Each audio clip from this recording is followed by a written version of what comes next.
ছোটবেলা থেকে শুনে আসলাম এক দেশের গালি আর এক দেশের বলি। তো তেমনি একটা কথা হলো, আমরা এক অঞ্চলে যে খাবারটা খাই অন্য অঞ্চলে কিন্তু সেই খাবারটা খাই না, খেতে বুঝে না। আবার অন্য অঞ্চলে যে খাবারটা খাই সেটা আবার আমরা বুঝি না।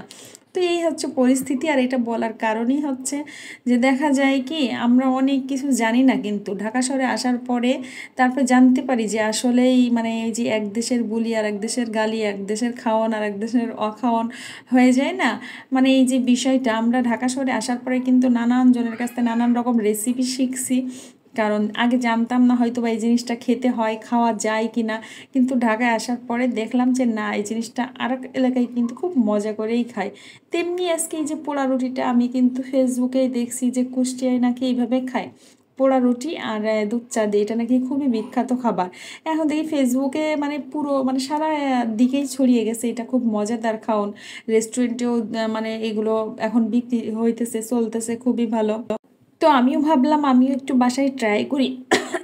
সরি, আমার না গলার ভিতরে কেমন একটু কাশি চলে আসলো, আমি আর এটা স্কিপ করতে পারলাম না, ভিডিওর সাথে চলে আসছে, সমস্যা নেই, হইতেই পারে এটা, তাই না?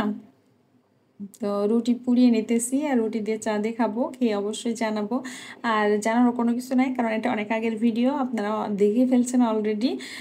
তো এটা কিন্তু অনেক মজাই ছিল আর মজাই হয়, এই জন্যই হয়তো বা মানুষ এত মজা মজা করে সবাই খায়। আর লাস্টে দেখাবো এই যে আমার গরম গরম ধোয়া ওঠা চা, তার সাথে পোড়া রুটি। আর তার সাথে আরেকটা কথা বলি, নিজের চুলে আমি কখনোই কোনো কিছু ব্যবহার করি নাই, চুলের যত্ন নেই নাই, নিজের শরীরের যত্নই নিতে পারি না। তো চুলের যত্ন কী নিব বলেন? আমার চুলে আমি আজ পর্যন্ত মানে শ্যাম্পু আর নারকেল তেল ছাড়া কোনো কিছুই ব্যবহার করি নাই। চুলের যে যত্ন নিতে হয় কীভাবে এটা, কিন্তু মেয়ের চুলের অবশ্যই একটু এক্সট্রা যত্ন নিতে হয়, কারণ বর্তমান সময়টাই এমন, সব জিনিস ভেজাল ভেজাল, এই জন্য চুল পড়ে যায়। আমার মেয়ের তো খুবই চুল পড়ে, ওর এত চুল পড়ার প্রবলেম, ও চুলটা যে একটু বড় হয় সেই চুল পড়ার মানে পড়ার সমস্যাটা বেড়ে যায়। মানে গামছার ভিতরে মাথা দেখা যায় মোছার সময় অনেক অনেক চুল আসে, তো তার মাথার চুলের একটু যত্ন করতে হয়। তো আমি অ্যালোভেরা নিয়ে আসছি, নিয়ে এসে তার মাথায় একটু লাগিয়ে দিতেছি। আর অ্যালোভেরার সাথে আমি কোনো কিছুই দিই নাই, লেবুর রসও না, পেঁয়াজের রস, কোনো কিছুই দিই নাই। এগুলো পরে একটা রেসিপি বানাবো, সেটা আপনাদের দেখাবো।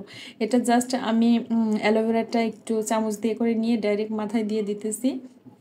এটা দেওয়ার পরে কিন্তু আর শ্যাম্পু করবো না, ও চুলের না, চুল এত পরিমাণে চুল ওঠে মেয়েটার বলার মতো না। তার সাথে কিন্তু আমি ইকাপ ক্যাপসুলটাও ব্যবহার করি ওর চুলের জন্য। আর ইকাপ ক্যাপসুলটা আমি ব্যবহার করে অনেক উপকার পেয়েছি, কারণ ওর চুল আগে পুরোই মাথা থেকে দেখা যায় গোল গোল করে এক জায়গা থেকে উঠে যেত এমন, সেইটা ইকাপ ক্যাপসুল দেওয়ার পর থেকে দেখি চুলটা পড়ে না, খুবই ভালো উপকার পেয়েছি আমি ওইটা থেকে। জানি না কে কেমন উপকার পাইছে কি পায় নাই, কিন্তু আমি পেয়েছি, সেটা আপনাদের সাথে শেয়ার করলাম। আর মেয়ের একটু চুলের যত্ন না নিলে হয় না, ওরা বাচ্চা মানুষ, নিজের চুল তো ঠিক মতন এ করতে পারে না, আশ্রাইতেও পারে না, এই জন্য মায়েদের একটু খেয়াল রাখতে হয়। তো এই আর কি, সবাই ভালো থাকবেন, সুস্থ থাকবেন, আমাদের জন্য দোয়া করবেন। আর অবশ্যই ভিডিও ভালো লাগলে লাইক কমেন্ট শেয়ার করে পাশে থাকবেন। আল্লাহ হাফেজ।